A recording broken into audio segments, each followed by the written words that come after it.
Well, earlier this half hour, we told you about an attorney group accusing the city of Denver of violating a recent settlement when it comes to sweeps of homeless encampments. And we want to give the city a chance to respond, specifically Mayor Michael Hancock. He's joining us this morning.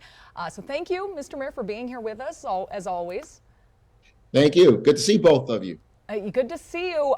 Certainly, there are some pretty serious allegations of some pretty brutal tactics being used in these homeless sweeps. Can you respond to this lawsuit? Yeah, well, I just got the letter, just like you all did, saw it this week, and I'll tell you, as a city, we have always and will continue to honor and abide by the Laos settlement. What may be happening, of course, is we're enforcing other ordinances that we have a duty to enforce. Unlawful camping, trespassing, and we will always move in to address issues that might present safety and public safety hazards, environmental hazards to our community. But there is no excuse for any employee to mistreat or to demean another human being. We always stress the humanity of the individuals we are dealing with in our community, and we'll continue to stress that. But we work to abide by and honor our commitments under the Laos settlement. Mayor, we know it's a crisis that is not going away easily. It needs some solutions, and there was a contingent from the Denver Metro that went to Houston, Texas recently to try and get some fresh ideas. What did you feel like you learned from talking with leaders there about the homeless situation? Well, I think a couple of things come out of it. One, Houston's doing a phenomenal job in addressing the challenges around people experiencing homelessness. They have become one of the national standards. We have been in conversation with them for quite some time. They're all about housing, as we are in Denver, housing.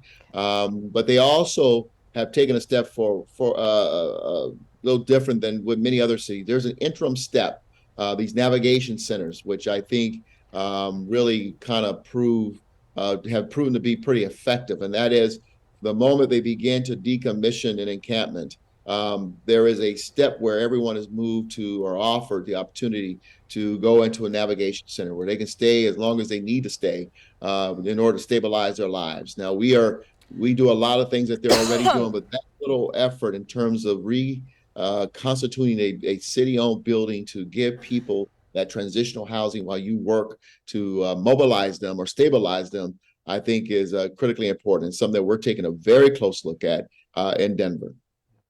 We have an election coming up here pretty soon. Right now, the second National Nonpartisan Conversation on Voting Rights is happening in Houston, actually. But that's a conversation that started in Denver last year. What are you hoping to accomplish with these types of meetings? Well, it concluded yesterday, and I got to tell you, it was a phenomenal gathering of bipartisan local leaders and state leaders, quite frankly, Democrat, Republicans, come together and say, you know what, we may not agree on a lot of things in terms of policy, but one thing that's very basic in our democracy is the freedom and right to vote. And that is not a partisan issue at all. That is not a Democrat, Republican issue. That is an American value in our Constitution, and we need to honor that, and we need to make sure that everyone has access to the ballot box, unimpeded access to the ballot box. And so what we hope to accomplish is, one, raise the awareness that there are over 500 attempts around this nation to suppress individuals' right to vote.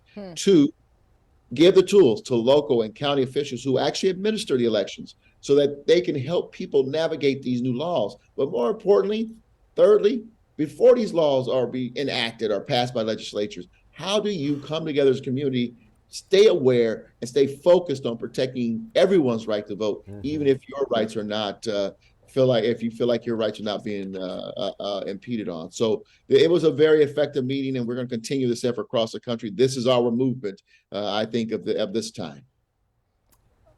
Mayor, you just recently submitted one of the largest budget proposals you've ever submitted in your tenure. Can you tell us what to know about the priorities listed in that budget and what you're hoping to invest in?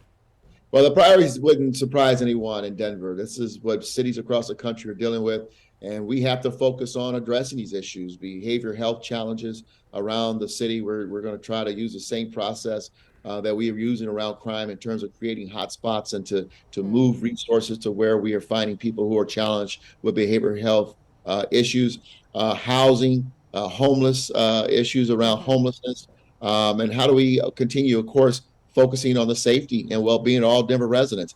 That's where the bulk of our resources have to go today. This is what times and issues in our community are dictating that we focus on. Yeah. And so this $1.66 billion budget says this is where we're going and this is where we're going to put our resources.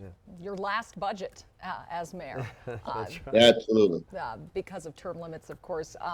Thank you so much, Mr. Mayor Hancock, for joining us today. Hey, you guys have a great day and have a great weekend. Go Broncos. Yeah, you too.